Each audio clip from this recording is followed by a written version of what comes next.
لساني يفقهوا قولي. قال المصنف رحمه الله تعالى ونفعنا بعلومه في الدارين آمين. Kemudian maka dengar barang yang di dalam firman-Nya. Jikalau bergerak ini di dalam dada, di dalam dada engkau, sekali yang lain maka ini perkabaran nafsu, dan pergi datang pada hati, maka betapa dengan orang yang menjerit dan minta tolong, berteriak dan mengadu dan menyeru dengan wel, dengan kecelakaan ataupun dengan kebinasaan, dan mengatakan suara, mengangkatkan suaranya daripada hukum Tuhan atas perhimpunan orang banyak, dan mengambil pula akan bertolongan dan taulan, dan ini bagi benci sekali. Baik, ini ada kaitan dengan apa yang kita ceritakan pada minggu lalu mengenai ada seorang Nabi daripada Nabi-Nabi yang tidak diketahui Nabi mana, wallahu a'lam. Ia ini apabila Allah Ta'ala beri ujian kepadanya, mungkinlah penyakit, penderitaan, wallahu a'lam, jadi dia beri ujian. Lalu dia mengadu kepada Allah, mengatakan bahawa kenapa Allah Ta'ala beri ujian kepada dia, seolah-olah dia tidak suka dengan ujian Allah. Lalu Allah Ta'ala berfirman, menjawab dalam keadaan Allah Ta'ala marah pada dia. Allah Ta'ala mengatakan, aku putuskan, aku letakkan kepada kamu jadi macam ni sekali-kali dalam ilmu ghaib, dalam ilmu Allah yang kamu tidak ketahui. Sebab apa Allah Ta'ala letakkan kamu macam ni, tapi kau marah pula pada Allah. Jadi dalam keadaan macam itu, Allah Ta'ala beritahu kepada dia sebenarnya apa yang berlaku itu dalam sudah tersurat di Lauh Mahfuz. Maka dikatakan bahawa tidak sabitlah engkau tadi, takkanlah kerana engkau mengadu pada aku terpaksa mengubah apa yang ada dekat Lauh Mahfuz. Apa yang ada dekat Lauh Mahfuz, dan juga segala-gala yang Allah Ta'ala tetap ini, sebenarnya ini dalam keputusan Allah. Jadi kita di sini kena sebenarnya dari segi tasawufnya, dari segi tauhidnya, kita kena baik sangka dengan Allah. Kerana tidak ada yang Allah Ta'ala letakkan sesuatu itu kecuali benda itu baik bagi kita. Kerana Allah Ta'ala ini maha baik. Bila sebut maha baik, bila orang baik, dia buat apa-apa kita tahu dia memang buat benda, ada benda sebab dia orang baik. Dan Allah Ta'ala maha baik. Kemudian dari segi tauhid, Allah Ta'ala ini tidak berhajat langsung dengan makhluk. Jangan sangka sabit kita Allah Ta'ala ikut kita, tidak. Kalau Allah Ta'ala marah kepada Nabi tadi, bila Allah Ta'ala kata pada Nabi tadi, kalau kamu tak puas hati lagi dengan aku nanti, kalau ada lagi yang kamu tak puas hati, ataupun kamu betul-betul tak puas hati dengan aku, dengan Allah, nanti aku cabut pakaian kenabian kamu. Maknanya Allah Ta'ala akan cabut, dia tak jadi Nabi, jadi orang biasa. Cabut pakaian kenabian kamu, dan aku akan tarik kamu masuk dalam api neraka. Itu Nabi itu. Aku masukkan kamu dalam api neraka, dan aku tidak peduli dah, kerana tidak redha dan tidak terima di atas apa yang Allah Ta'ala timpakan pada dia. Sebab tu kena terima, kena redha. Ada Allah Ta'ala bagi kaya pada orang, itu keputusan Allah, kita terima. Ada Allah Ta'ala beri orang tu miskin, fakir, itu keputusan Allah pun kena terima. Ada Allah Ta'ala beri itu sehat, itu keputusan Allah. Ada Allah Ta'ala beri sakit, itu pun keputusan Allah. Jadi semua keputusan Allah. Ada alim, ada jahil, ada sehat, ada sakit, ada kaya, ada miskin. Semua keputusan Allah. Tapi kita ingat, itulah lambang kebaikan Allah Ta'ala. Sebenarnya disebut, dia kata orang-orang yang dekat negeri akhirat nanti, bila dia tengok dekat negeri akhirat kelebihan-kelebihan, dia pun rasa Allah, untungnya dia orang miskin. Dia punya kiraan tak banyak. Aku ni kaya, mana kena kira. Itu masa kat akhirat. Masa kat atas muka dunia, tengok orang kaya untung orang kaya. Dekat akhirat, dia tengok orang miskin ini ramai yang masuk syurga. Sebab dia sabar dan dia takwa pada Allah. dan dimudahkan amalan hisab dia. Kerana sikit hartanya, kurang hartanya. Jadi begitu Allah Ta'ala ini dia letakkan sesuatu hukum dia dengan keadilan dan kebijaksanaan Allah. Lalulah disuruh kita bersyukur. Allah Ta'ala kata, aku tarik kamu ke neraka. Allah Ta'ala kata kesan Nabi ini pada Nabi ini, dan aku tidak hiraukan, aku tak peduli. Lalulah dikatakan orang yang, kalau orang yang fikir dapat fikir yang berakal, kalau Nabi pun begitu, apatah lagi kita. Maka janganlah kita berbuat sangka dan terima keputusan Allah. Kemudian dengar barang yang difirmannya. Lalu Allah Ta'ala beritahu, jikalau bergerak ini dalam dada engkau sekali yang lain. Kalau kamu bergerak dalam hati, dada kamu dalam hati kamu, maknanya ada terlintas dalam hati kamu sekali yang lain, maknanya ada gerak yang lain daripada Allah Ta'ala, maka ini perkabaran nafsu, ini penafsu. Nak yang lain daripada Allah. Allah Ta'ala beri yang ni nak lain daripada Allah. Iyalah Allah Ta'ala beri sakit, kita nak sihat, memang lain daripada Allah lah sihat. Sebenarnya sihat tu kita kena ikhtiar untuk dapat sihat. Sakit kita kena reda, ada gitu. Sakit Allah Ta'ala beri, kita kena reda. Sehat kita kena ikhtiar supaya jadi sehat. Jangan kita ikhtiar nak sehat, sakit itu tak reda. Sebab yang sakit itu Allah Ta'ala beri. Maka kita boleh usaha atas kehendak kita, tetapi Allah Ta'ala akan tetapkan apa yang baik bagi kita. Maka ada Allah Ta'ala tetapkan dia sehat, ada Allah Ta'ala tetapkan dia tak sehat. Maka sehat dan tidak sehat itu, sehat ataupun tidak sehat itu ketetapan Allah. Reda itu mesti kena ada dalam. Maka bila diberobatnya, dia makan obat dan bersungguh-sungguh tidak sehat-sehat, maka kena pegang bahawa itulah keputusan Allah yang baik. Maknanya, maka ini perkabaran nafsu dan pergi datang pada hati. Pergi datanglah hati, mana ragu-ragu lah hati itu, maka betapa dengan orang yang menjerit. Umpama orang yang menjerit bila Allah Ta'ala apa-apa ujian, jangan sampai kita menjerit. Menjerit ni mana tanda sangat protes, sangat bangkang, tak puas hati dengan apa yang Allah Ta'ala tetap. Sebab tu Allah Ta'ala larang. Disebut, dia kata di atas suara yang dibenci oleh Allah, dia panggil suara nihayah. Nihayah ni meratak-ratak. Lain pada meratak-ratak, dia panggil macam meradu-radu. Ya Allah, kenapalah ambil dah dia. Contohnya dah buat lagi. Apa-apa nak marah kan, apa dah ambil saya. Jadi gitu. Nak marah sangat. Jadi ini suara yang dibenci oleh Allah. Suara yang mengatakan bahawa orang ini tidak puas hati dengan ketetapan yang Allah Ta'ala. Kenapalah Allah Ta'ala tipu musibah pada saya, padahal saya ni nak sembahyang, nak beribadat pada Allah. Ramai lagi orang-orang ahli maksiat, apa dah ambil dia? Ini keputusan Allah. Allah Ta'ala pilih kita lah. Allah Ta'ala pilih dia lah. Maknanya, jadi tak boleh begitu. Jadi orang yang sampai menjerit-jerit, maknanya, jadi ini amalan jahiliyah. Orang jahiliyah dulu, kalau ada ahli keluarga dia mati, dia duduk, dia panggil apa? Meratak-ratak, amalan jahiliyah. Dia meratak-ratak apa, dia guling atas pasir, sehingga kan dia ambil tangan dia, tarik baju dia tak sedar dah jadi, macam tak sedar. Maknanya, jadi ini satu perkara yang dibenci oleh Allah Ta'ala. Siapa dia kata menjerit dan minta tolong, berteriak, minta tolong, ambil menjerit dan sebagainya, dan mengadu dan menyeru dengan wail dan membawa kepada kebinasaan.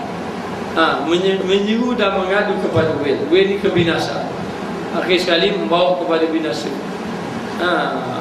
Binasa banyak sebab binasa. Ada binasa membawa binasa kita, boleh bawa kufur. Dia menjerit, dia meratak, tiba-tiba bawa kepada kafir. Sebab apa? Sebab marah pada Allah, tak setuju dengan apa yang Allah Ta'ala tetapkan. Dan mengangkatkan suara, angkat suara tu, menjerit kuat-kuat, angkat suara. Maknanya bagi orang yang mengadu yang lain daripada Allah, sehingga orang lain dengar berlaku, mengadu pada orang lain, tak mengadu pada Allah. Ni masalah kita, masalah akidah, masalah akhlak. Apabila Allah Ta'ala beri musibah ujian kepada kita, sebenarnya semua orang ada ujian. Tak ada orang tak nak kena ujian. Lautan mana tidak gelora, bumi mana tidak jadi hujan. Manusia mana yang tidak ada ujian? Semua ada ujian. Ujian masing-masing kedudukan. Sebenarnya Allah Ta'ala jadi begini, siapa kau dekat, kau pakai ujian. Makin dekat, semakin dekat, banyak ujian. Orang yang nak menjalan ibadat kepada Allah, dia kena ujian. Yang pertama, dia kata orang-orang yang beriman deki pada kita. Orang beriman juga deki pada kita. Yang kedua, orang munafik marah pada kita. Yang ketiga, orang kafir nak membunuh kita. Yang keempat, syaitan melemahkan semangat kita. Jadi itu ujian-ujian. Ujian apa pasal begitu. Kemudian Allah Ta'ala beri ada ujian kekurangan makanan, miskin. Ada ujian tidak ada ketenangan, nangan kurang. Maknanya susah hati sama, pas satu-satu musibah, pas satu-satu. Semuanya ujian Allah Ta'ala beri. Dan ada Allah Ta'ala beri ujian penyakit yang bertipu-tipu. Pas sakit ni, pas sakit ni, sakit ni, sakit ni. Ya, pergi doktor cek, cek rasa segar dah. Pergi cek doktor kata ada lagi 3 penyakit hilang. Kadang-kadang kita gitu lah, kita rasa sihat dah. Rasa sihat, nak cek, rasa lama cek, tak kuat cek sekali. Bila cek, kata oh ada penyakit daun dah. Penyakit-penyakit ni, ni malas nak cek, jadi terbaru pula. Jadi susah hati selalu. Jadi memang ada masing-masing. Dan kita tengok orang yang paling kuat ujian adalah para Nabi. Maka siapa yang paling kuat ujian, dia dekat dengan Nabi. Banyak ujian, maka manusia tak dapat lari daripada dia. Hanya orang yang sabar, Allah Ta'ala akan beri pertolongan kepadanya. Innallaha ma'as sabirin. Allah Ta'ala bersama dengan orang yang sabar. Dia begitu keadaannya.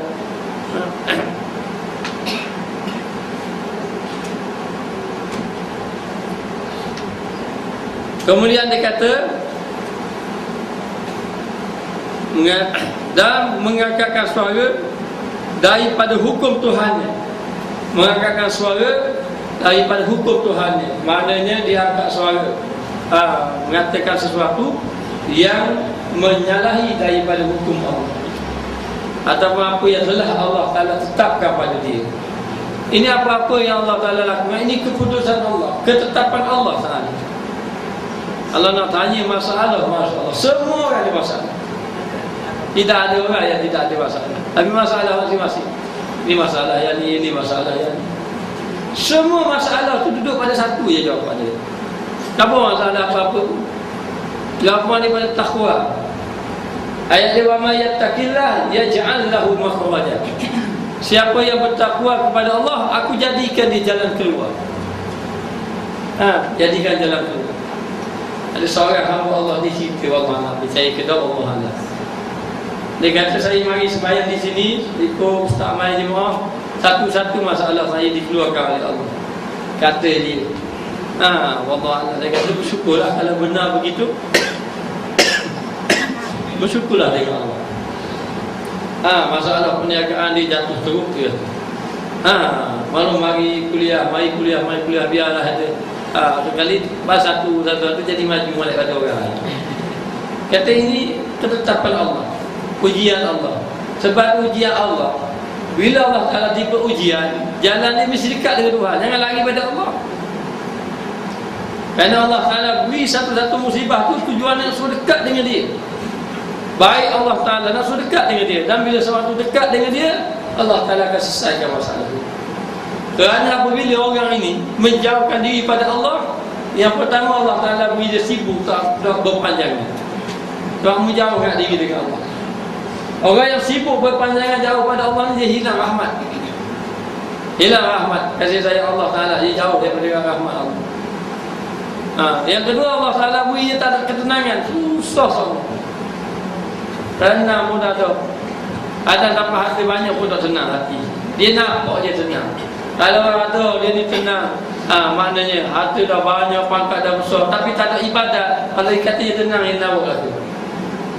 Sebab ketenangan itu duduk pada ibadat. Ketenangan itu duduk kepada pengabdian diri pada Allah. Orang yang dekat dengan Allah baru hati tenang. Kalau kata dia ini maknanya ibadat pun dah, semaya pun dah, walaupun dia ada banyak, pangkat banyak, dia kata dia tenang, itu tidak. Tenang di lidah saja. Orang yang tenang ni orang yang ahli ibadat kepada Allah. Orang yang sujud tunduk kepada Allah Ta'ala. Yang ketiga ni Allah Ta'ala timpul masalah tak selesai. Kalau mau tambah ibadat ni masalah tak selesai. Satu. Kemudian Allah Ta'ala beri sibuk memanjang. Tak ada apa pun, tapi jadi diri dia buat sibuk. Maknanya padahal kalau nak pergi belajar boleh, tapi Allah Ta'ala sibuk kali. Kalau dia fikir-fikir tak sibuk mana pun dia, tapi dia bukan jadi sibuk. Ikutkan kerja, petang tu habis dah kerja. Pukul 5 dah balik dah kerja. Boleh dah pergi masjid juga. Jadi tak boleh juga. Ada saja yang menghalang dan sebagainya. Ini bahaya. Bahaya kita. Syakir Al-Balqi, dia ini ada anak muridnya namanya Hatim Al-Asam. Hatim Al-Asam, hati yang pekak. Hati itu tidak pekak, tapi jiwa lalu pekak, akhirnya jadi Hatim Al-Asam, hati pekak. Kata Syakir Balqi ni, Muni dah belajar dengan aku 30 tahun. Hati ni belajar dengan Syakir Balqi 30 tahun. Aku nak tanya, apa yang mendapat daripada belajar? Dia terdapat 8 faedah, tapi saya jemput dah. Jadi yang pertama, aku tengok orang ini selalu mencari harta, banyak harta. Dia cari-cari sampai tak habis masa dia cari harta, buat amal ibadat, cari harta siang malam, dan dia rasa gembira dengan hartanya. Lepas puas-puas dia cari, akhirnya tinggal harta tu saja je dia. Dia cari siang malam sampai bangun, dia cari, dia tinggal. Akhirnya baru dia stop. Harta aku yang sebenar adalah ibadat, amal soleh, itu harta. Jadi salah fikir harta, salah duk kumpul. Salah duk kumpul harta. Harta yang dikumpul itu harta yang hilang. Harta yang tak hilang, hak dia bawa tu dah kumpul. Apa dia cari dia tu, siapa dia cari harta sampai tak ada masa ibadat. Ibadat pun tak ada, sibuk siang malam. Dia pun rasa puas hati dengan harta yang ada. Kadang-kadang dia dapat mengecapi harta tadi, kadang-kadang tak ada macam itu. Hanya dia sibuk tengok buku bel saja, banyak ni, 100,000, 300 banyak ni. Rumah dah baiki, kereta dah beli, mana dah dapat. Hanya dia gembira begitu, habis. Habis. Tak bawa langsung. Tidak bawa langsung. Ada anak-anak dia ambil dia, tanang dia tak ada. Tak ada. Tak bawa langsung. Akhirnya dia berfikir, Allah, inilah harta benda patutnya yang kena bawa. Yang amal ibadah baru. Itulah belajar dengan ilmu ni aku nampak sungguh dia. Harta yang sebenar ini adalah amal ibadah. Dia pun beritahu faedah satu-satu. Dia kata, moga-moga Allah Ta'ala rahmat kamu. Kamu ni betul-betul sudah faham. Aku dah baca kitab Quran, dan aku baca, kata Syakir Balqi ni, aku dah tengok kitab Taurat, Injil, Taurat, Injil, Zabur aku dah tengok. Dan kalau yang apa yang kamu kata 8 perkara ni, inilah yang dicerita dalam kitab-kitab Allah. Mu buat amal lah dengan dia. Jadi begitulah. Sadar dia memari sini lah, tak benda lain yang akan buat amal soleh je suruh. Ada benda lain. Kalau kata pergi kat agama dulu je suruh beramal semua, memang apa je, tak ada benda lain ke. Nak ajak nega memang ada tu. Nak ajak nega mana? Kita ambilkan nega, bakti lah ke? Mana habis modal lah ke? Dah ada kita izin. Maknanya, maka beginilah kita ambil nega akhirat lah senang.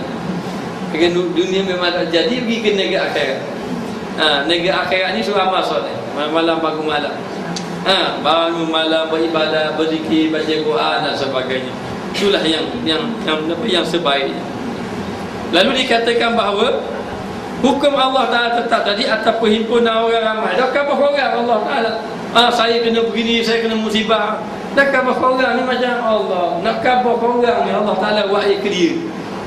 Hanya tak kata Allah Ta'ala waktu saya gitu, Allah Ta'ala tak kata gitu. Tapi menakabur habis korang ni, memang musibah-musibah yang ditimpa ini, beritahu seolah-olah nak beritahu korang apa yang Allah Ta'ala timpakan kepada dia, dan mengambil pula akan bertaulan, bertolong-tolongan dan taulan ni kawan ini, dan ini bagi benci sekali. Maknanya perkara yang Allah Ta'ala benci. Habis khabar orang apa orang pun dengar pun tak kadang-kadang. Maka dikatakan bahawa maka betapa bagi orang yang itu di dalam benci atas Allah Ta'ala. Maka orang tu macam mana keadaan ni kalau duduk dalam benci Allah? Mana duduk dalam kebencian Allah. Kita hati kalau paling takut, kita akan takut Allah Ta'ala benci dari kita. Ini yang kita takut. Kita nak Allah Ta'ala rahmat kita, kasih sayang pada kita. Biar kita beribadat dalam keadaan Allah Ta'ala kasih pada kita. Kalau Allah Ta'ala kasih pada kita, segala nanti kelemahan kita, kelalaian kita dalam ibadat, nanti Allah Ta'ala ampun. Tapi jangan sampai Allah Ta'ala benci kita. Kita akan takbir, Allah Ta'ala tak berpandang kita. Kerana apa? Macam mana Allah Ta'ala nak kasih pada kita? Kita tu dah benci pada Allah.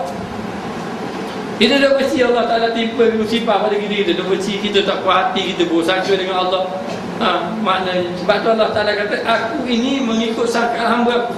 Kalau hamba aku kasih pada aku kasih pada dia. Kalau hamba aku benci pada aku benci pada dia.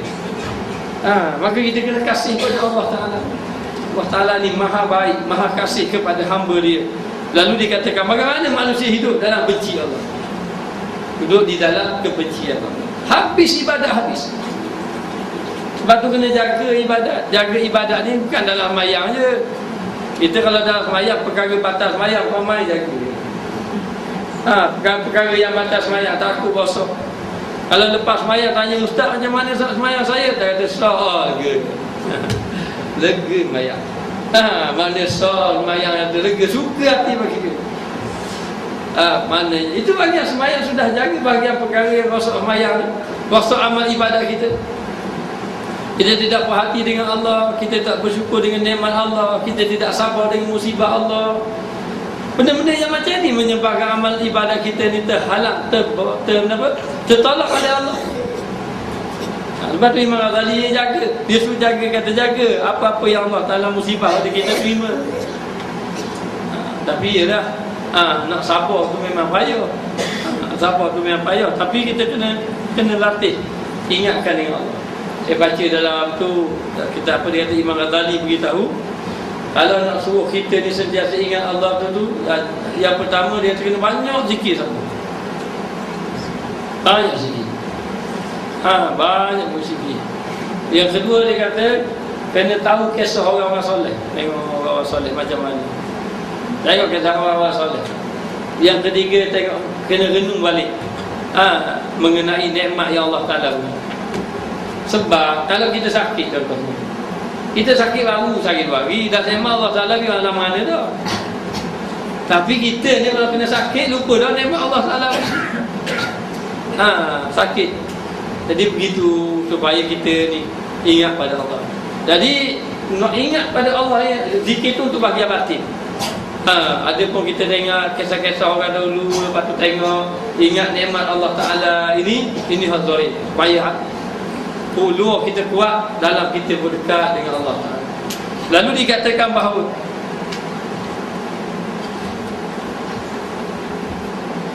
bagaimana dia kata betapa bagi orang yang iaitu di dalam benci atas Allah. Bagaimana orang itu duduk dalam kebencian Allah sekalian umurnya, sepanjang hidup dia, macam mana duduk dalam benci Allah. Itu yang jadi tak sebab salah hidup. Mana ni sebab tak jadi ustaz. Lepas tu kena cek balik. Kadang-kadang mereka jatuh, duduk sini orang benci pula dia. Lepas tu jadi sebab tak kena. Lepas tu kena cek balik. Cek balik hubungan kita dengan Allah. Kalau berlaku begitu, jawapannya kena taubat. Kalau orang mari ngadu saya, ustaz macam mana ustaz, saya sebut tak kena, nega habis jatuh. Lepas tu orang pula benci pada saya. Lepas tu begini pula, mana sebut-sebut tak kena. Tak akan nak buat dah. Kalau tak akan nak buat sebab ni, kita baiki hubungan kita dengan Tuhan. Mana baiki hubungan dengan Allah. Maka jawapan dia kita kena bertaubat banyak-banyak. kerana bahaya hidup menderita orang yang duduk jauh dengan Allah. Hati menderita duduk dengan Allah Ta'ala. Kalau orang tu sakit tapi hati ingat Allah Ta'ala, itu lebih baik dia. Tapi orang itu duduk jauh dengan Allah, hati tidak tenang, sakit jiwa dia, menderita dia. Kerana apa? Kerana duduk dalam kebencian Allah. Macam mana sepanjang hidup dalam benci Allah Ta'ala. Orang dalam benci Allah Ta'ala ni, Allah dah katalah memang tenang, tak ada rasa dalam hati, tak ada rasa tenang. Hati dah tenang, buat sebut tak jadi. Buat sebut tak jadi, susah hati. Lalu dikatakan bagi orang yang mengadu kepadanya, dan bagi orang yang mengadu kepadanya, maka betapa bagi orang yang mengadu kepada yang lain daripada Allah Ta'ala. Kalau dia mengadu pada Allah Ta'ala dalam keadaan Allah Ta'ala benci pada dia tu boleh tahanlah. Moga-moga Allah Ta'ala terima dia. Tapi kalau dia mengadalah, dia duduk dah benci pada dia, mengadu pada yang lain pula, tak balik ikut ke Tuhan. Itu yang jadi masalah. Maka dia kata kami berlindung dengan Allah Ta'ala. Kalau Allah Ta'ala benci, walau mengadu kadang-kadang dia dalam benci tu, hanya sekadar mengadu pada Allah, ya Allah, saya ni sakit gini-gini, mengadu. Ibadat tambah, taubat tambah, nak lepas pada Allah. Kalau orang tu duduk dalam kebencian Allah, mesti dia duduk dalam taubat. Dia kena duduk dalam taubat kepada Allah Ta'ala. Lepas dia bertaubat, dia kena tambahkan ilmu dia, kembali balik pada Allah Ta'ala.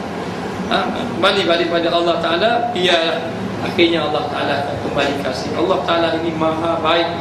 Dia katakan bahawa kalau hamba aku ini nak bertaubat kepada aku, kalau dia nak taubat dalam keadaan berjalan, aku berlari nak dapatkan dia. Allah Ta'ala kata, kalaulah hamba aku ni bawa dosa dia sepenuh langit bumi, aku ini membawa penuh lebih lagi langit bumi keampunan. Dan Allah Ta'ala kata, kalau orang tu rasa gembira dengan barang dia hilang. Ada satu kisah, orang pemuda dia pergi padang pasir, hilang yang unta dia, dengan makanan dia mati, situlah dia puas cari, hari-hari dia terbaring dengan padang pasir. Dia suruh pada Allah, mati aku suruh padamu je Tuhan. Tiba-tiba dia tidur situ, dia kejut dengan unta dia ada. Lalu dia gembira dia sampai tersasul. Aku Tuhan, kamu hamba ya Allah. Dia terbalik. Akulah Tuhanmu. Mu hamba aku ya. Maknanya. Jadi maknanya apa begitu? Terlalu gembira. Nabi cerita pada sahabat. Sahabat kata sangat gembira lah. Allah Rasulullah kata, Allah Ta'ala lebih gembira lagi daripada orang tadi terhadap hambanya yang nak bertaubat pada Allah. Lepas tu kita ni kena kembali pada Allah. Tapi kita perasan Allah, kita perasan ni kita ni duduk dalam rahmat Allah, baik dengan Allah, baik dengan Allah. Penyakit perasan ni ada kata 5-6 tahun buat nak buat.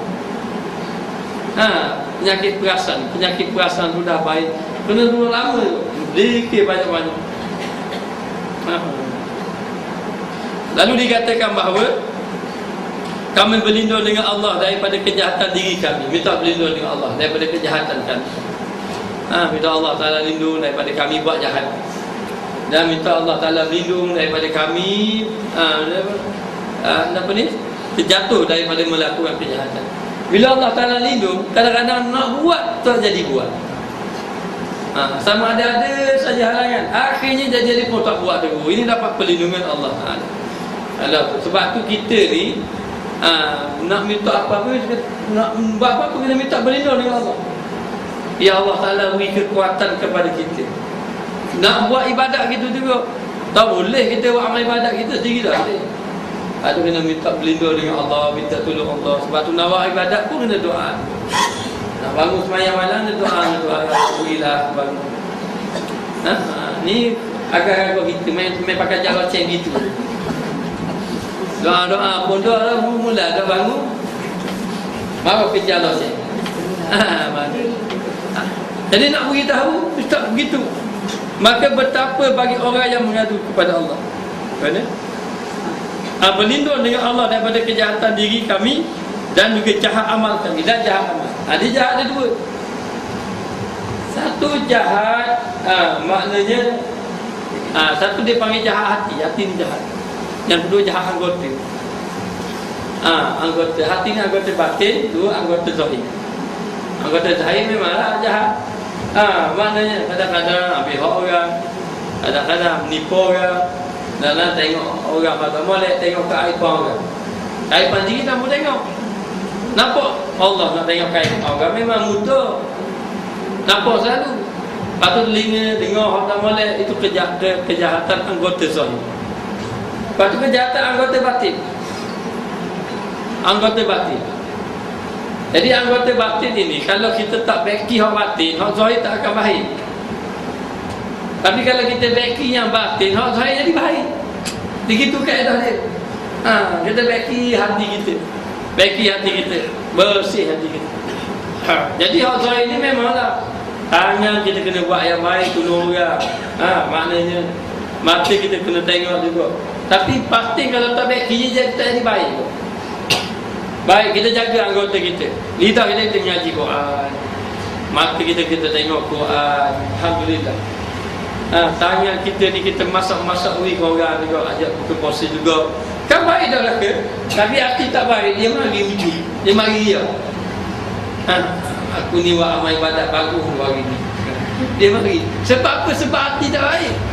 Tapi kalau kita jaga hati jadi baik. Hal-hal jadi baik. Jadi Allah baik. Maka minta berlindung dengan Allah kejahatan zahir dan kejahatan batin. Kejahatan kami dan juga kejahatan amal kami. Amal kita di kadang-kadang tak baik. Kalau sembahyang banyak, dia jadi buat lain dulu.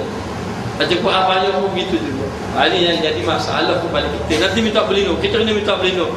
Biar Allah Ta'ala membaikkan amal zahir kita dan juga amal batin kita. Dan kami pohonkan dia bahawa dimaafkan daripada kami. Minta Allah Ta'ala maafkan kami, ampunkan kami. Nabi Musa AS tak macam mana satu hari dia tengok orang bala.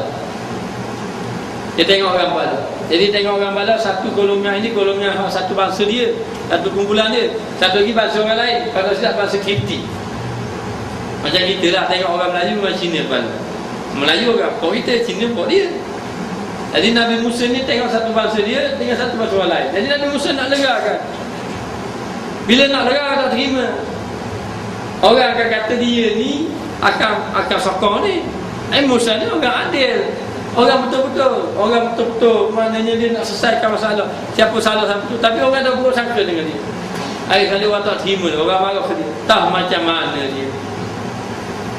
Dia tolak orang tadi. Mati tu. Orang ni Allah Ta'ala beri Nabi Musa gagah. Daripada kecil lagi dia gagah. Waktu masa Fir'aun duduk dengan dia duduk dengan Fir'aun. Kan Fir'aun ni dia duduk dengan Fir'aun masa kecil. Fir'aun ambil dia jadi anak akad dia Fir'aun. Yang dah tahu Fir'aun tu dia zalim. Fir'aun tu dia bunuh bayi tu itu. Bayi lelaki tu 19 bulan. Tapi bila Nabi Musa masa bayi tu sampai ke istana dia ambil pula jadi anak akak. Kini ke bini dia. Kadang-kadang orang bekeng-bekeng ni bini, alang bini dia. Alang bini saja. Saya naik ke dia pakai di Ciamu. Pada Ciamu dia kata. Dia tengok mana dia tadi ke Bandung. Tapi kedai-kedai berapa. Dia kata orang puan ni pandang sungguh. Ustaz dia. Dekat-dekat raya ingat ke? Nak ni. Orang ni. Akhirnya dapat satu keputusan, bincang-bincang dapat satu keputusan. Kena Jawa kot 2-3 hari. Kena Jawa kot 2-3 hari dia. Kena Jawa kot 2-3 hari tak apalah. Selamat kita kalau dah ikut harga dia, habislah kita. Saya kata betul lah, dia kata saya Ali kata dia kata khilaf dengan isteri ni bahawaskah khilaf. Jadi nak beritahu beken ni Fir'aun, tak tahu beken. Tapi bila isteri dia pujuk, abang ambil lah ni. Hak bayi, hak kata hak akan jadi akan menghancurkan kerajaan abang ni. Hak ramai-ramai abang bunuh ni tu. Pujuk. Ni rumah dia. Ambil sana. Allah bayar lah. Firaun orang pakai. Macam dia buat ni tak pergi ke mana sial dia. Dia bunuh betul-betul bunuh bayi dia itu. Bayi dia dah sembilan. Yuzabihuna abna'akum. Allah Ta'ala sebut. Menyembelih anak-anak lelaki kamu. Pakai. Kening dengan isteri. Allah lalu.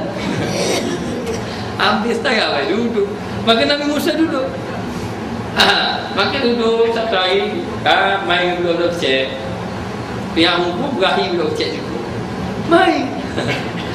Main saja. Nabi Musa masa tu kecil lagi. Dia pegang jaga piang dia tarik palisi pula. Allah sakit lah. Sakit lah. Okey. Buat kapok Nabi Musa. Kejut dia. Terkejut dia Nabi Musa alaihissalam gagap. Begitu juga ketika Nabi Musa dengan anak Nabi Allah Shu'aib. Ketika anak Nabi Allah Shu'aib ini perempuan duduk jauh-jauh. Orang nak ambil air kat telaga. Jadi pakai ambil air tu dia tutup telaga tadi. Dia pakai akak tutup ramai-ramai. Lepas tu ambil air pergi minuman. Jadi anak Nabi Allah Shu'aib ini anak Nabi. Jadi dia jaga dia tak tambah gaul sekali dengan orang lelaki ramai-ramai tu tambah. Jadi dengan anggaran lepas daripada tu nak ambil air tadi. Kira tak ada.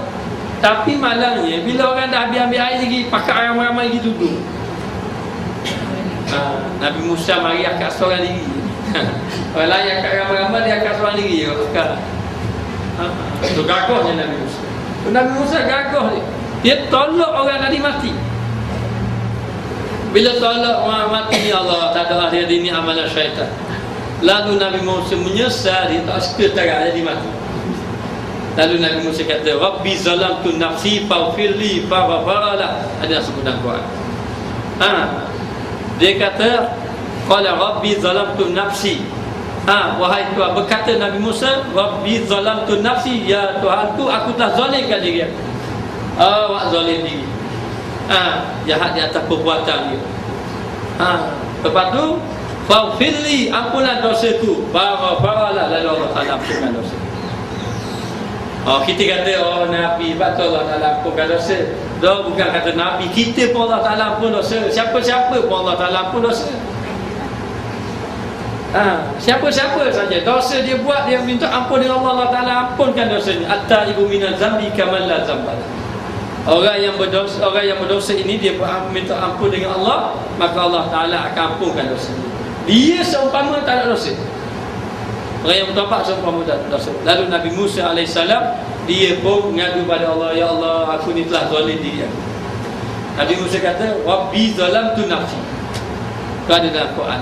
Dan begitu juga dalam Quran disebut Rabbana zalamna anfusana. Ya Tuhan kami telah menzalimkan diri kami. Jadi nak beritahu orang-orang yang melakukan kesalahan, dia kena minta berlindung dengan Allah. Maka Nabi pun ada buat salah. Wali-wali Allah Ta'ala pun ada juga pegang awal dia ahli, bukan ahli ibadat. Ada ahli maksiat, melakukan kejahatan.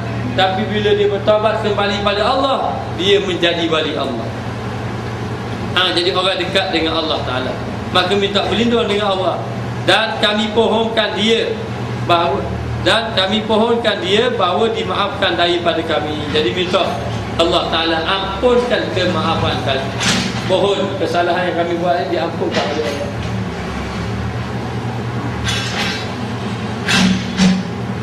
Dan mengampunkan bagi kami kejahatan adab. Dan minta pada kami supaya memaafkan di atas salah adab kita dengan Allah. Banyak kita salah adab dengan Allah. Sebenarnya buat kat mana asal kita?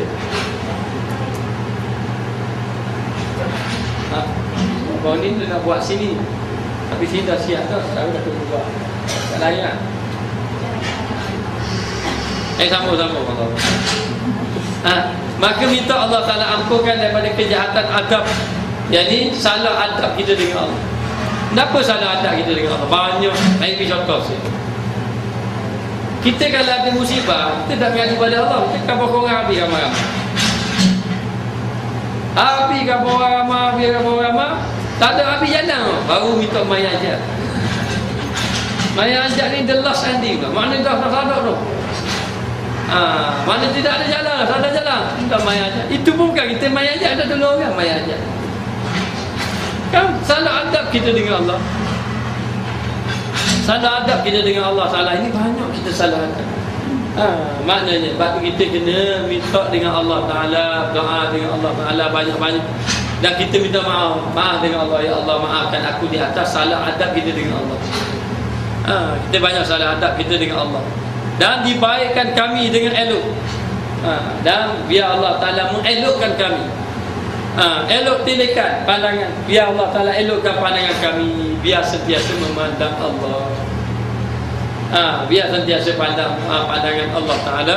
Biar kita jadi baik pandangan kita. Ini kita Allah kadang kita pandang. Bila ada apa-apa musibah, kita tak nampak lah. Hak Allah Ta'ala ni apa diam.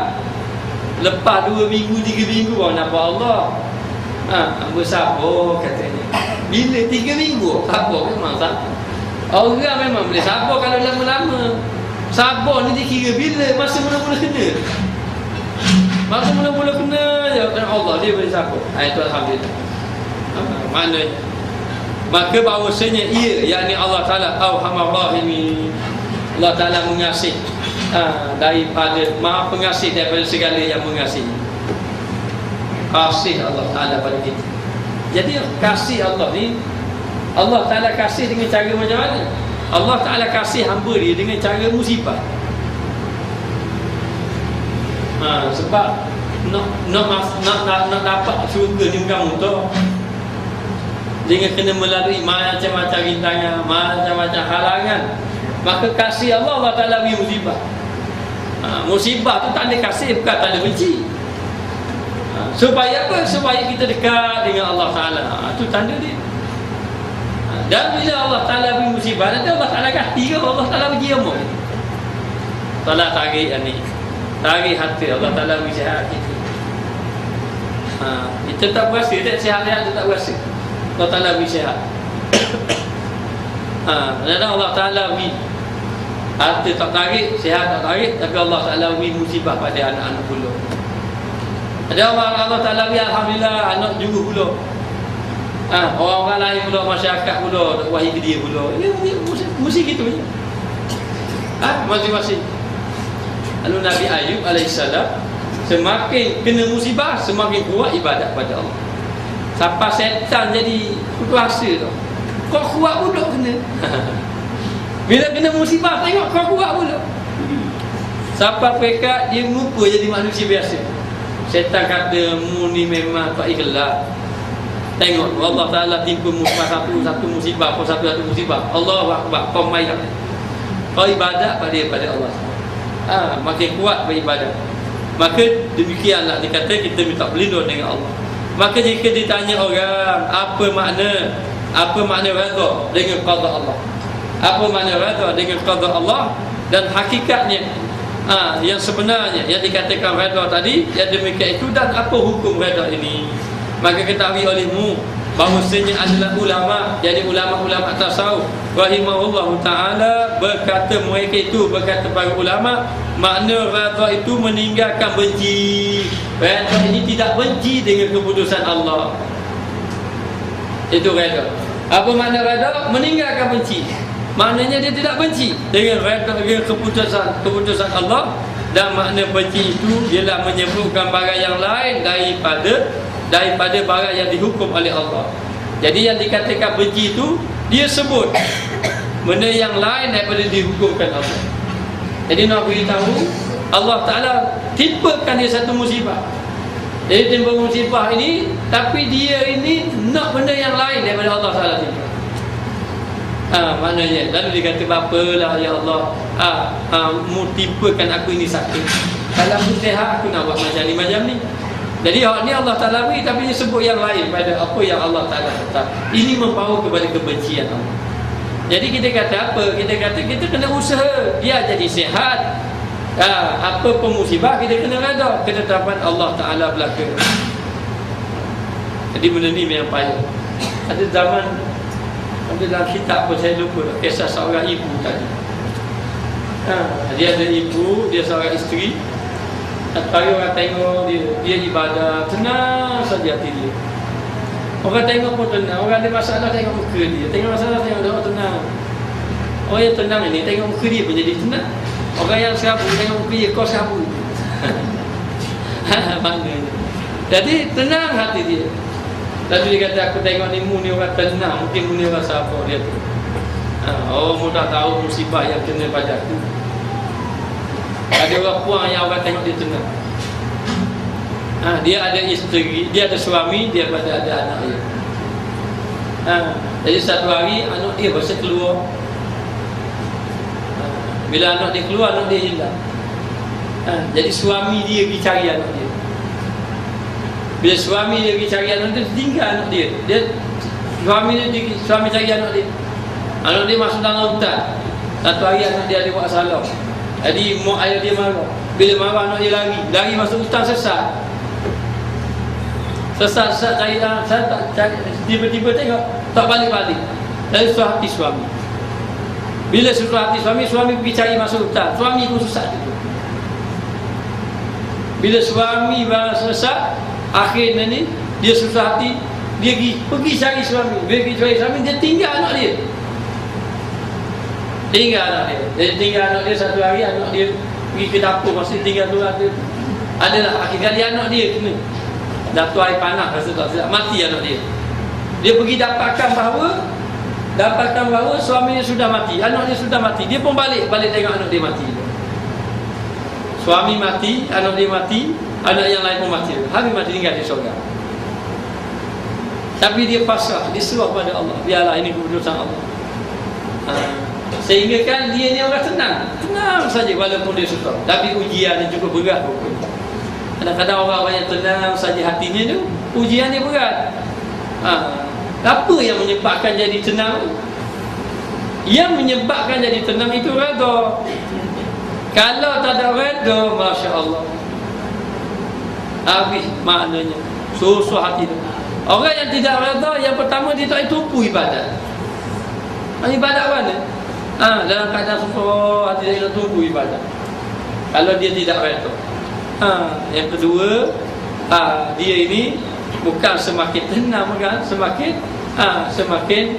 binasa juga. Akhirnya duduk dalam kebinasaan, batu bahaya.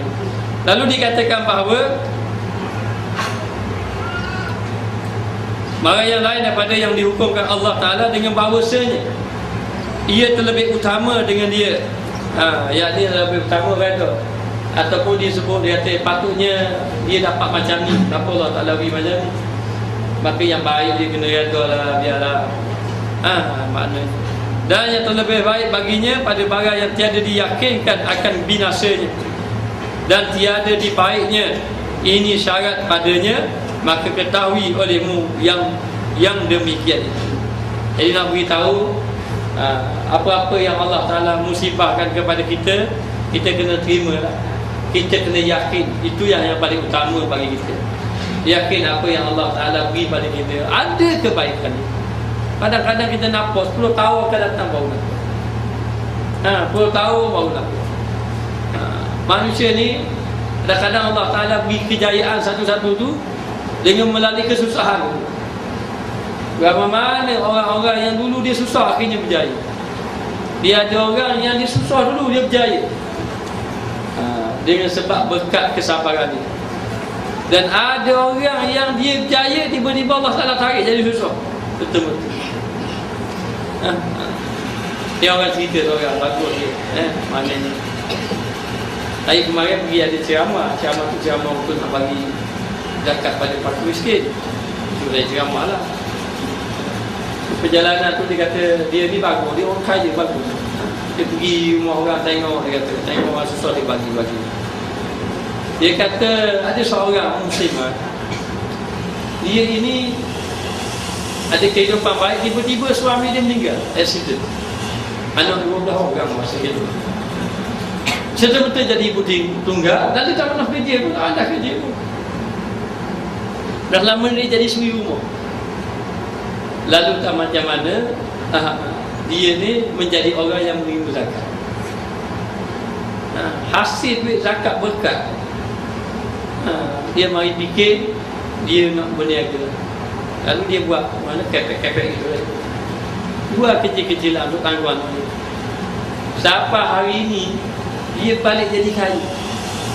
Sampai puluh-puluh ribu bulanan sebulan lagi. Daripada dia ni asal dia penerima zakat. Hari ni dia pula yang cari orang bayar zakat pula. Tandanya. Mari juga dulu, mari mikir juga dulu, apalah Tuhan ambil suami saya. Mana dah? Nampak pada zahir memang tak boleh. Kita nampak zahir dah boleh. Tak boleh keputusan Allah ni kita kena tengok boleh. Nampak zahir tak boleh apa Allah Taala ambil. Orang lain pun tengok mana ramai suami tak ada. Dia pun tak ada kerja. Itu masih kena.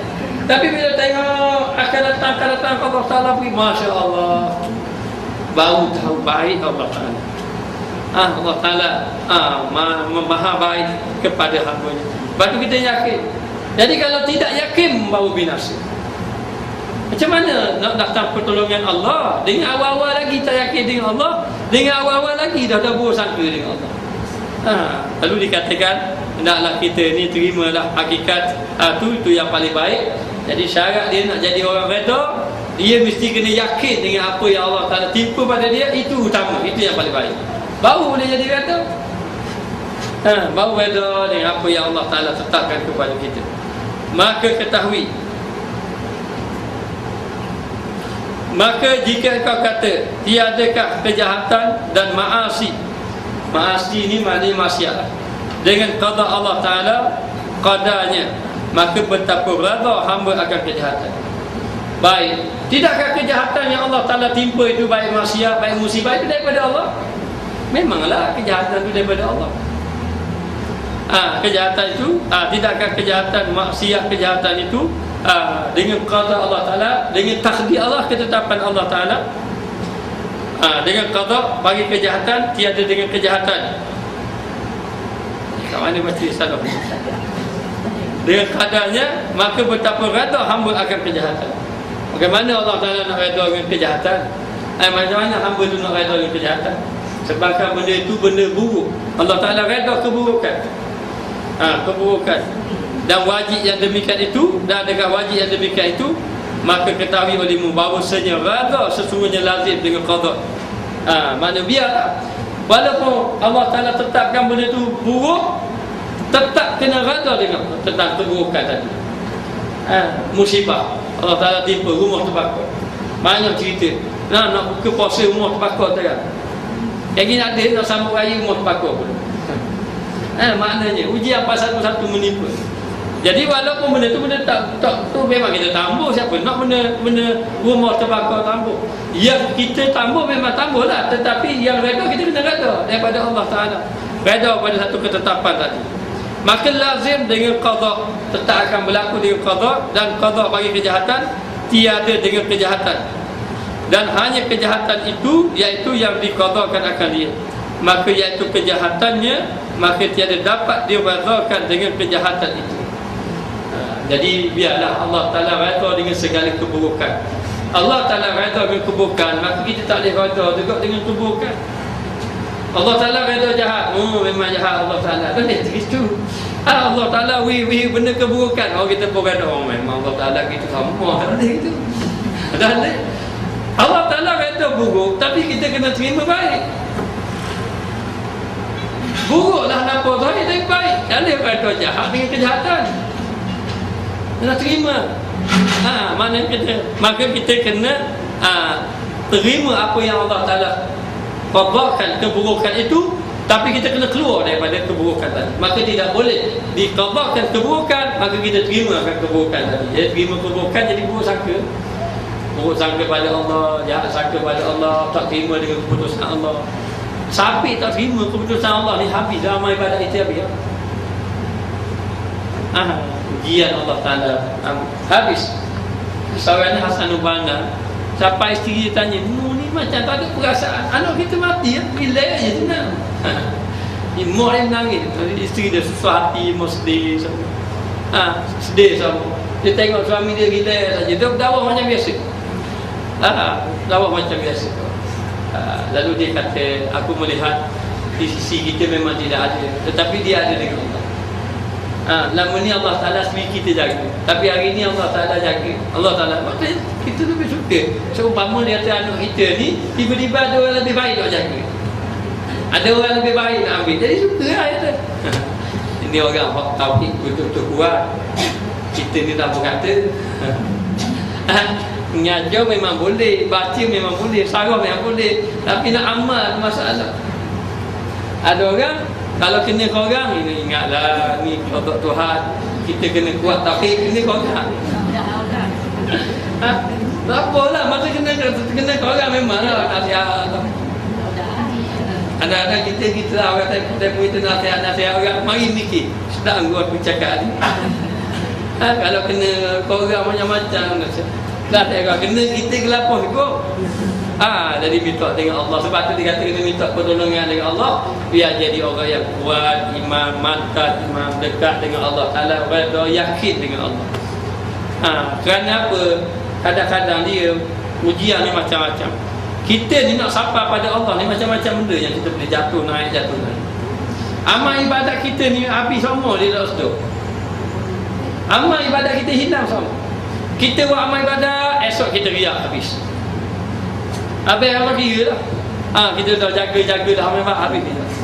Kita buat amal ibadat pula, akhir sekali tak jaga pula anggota zahir, habis pula hati kita. Kita buat amal ibadat, kita tak terima pula musibah Allah, habis. Amal ibadat kita hilang semua. Sebab tu banyak orang nanti dekat negeri akhirat, bila bangkit tak ada amal ibadat.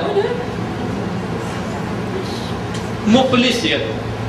Mayati yaumul qiyamah bisolati wa zakati wa siyam. Orang datang dengan pahala buat, dia sangka dia datang dengan pahala puasa, haji, zakat, dia rasa lega dah sebab datang ke dunia kau main lagi. Baca Quran banyak, sembahyang malam lagi banyak, apa lagi, main tarawih pun tak tinggal. Habis buat amal ibadat banyak-banyak. Dakwah pergi mari, infak main banyak. Dia sangka dia datang dengan ibadat, rupanya tak ada. Allah Ta'ala cakap rasa je, mu tak reda kata aku habis. Masa aku timpa musibah padamu, mu tak reda kata aku, habis amal ibadatmu dahulu. Ini yang kita takut. Banyak manusia buat amal ibadat sia-sia, habis saja. Ramai orang puasa tak ada apa-apa, lapar dahaga. Ramai orang sembahyang malam, orang yang sembahyang malam tak dapat apa-apa, letih dengan ngantuk. Maknanya orang ramai orang sembahyang tak ada apa-apa, lengah dengan letih, tak ada apa-apa saja. Sebab apa? Ini benda-benda gini kerana tidak menjaga hati. Apabila tidak yakin dengan Allah, tidak redha dengan ketetapan Allah Ta'ala, maka dan tidak memandang baik dengan Allah. Memandang baik dengan Allah, yakin dengan Allah, redha, sabar dengan ujian Allah. Ini orang yang beriman. Kalau dia tak amal ibadat banyak pun tak apa, tak ibadat banyak pun tak apa. Maka kita mohon kepada Allah agar kita menjadi orang yang dekat dan redha dengan segala ketetapan Allah Taala. Jadi wallahu a'lam.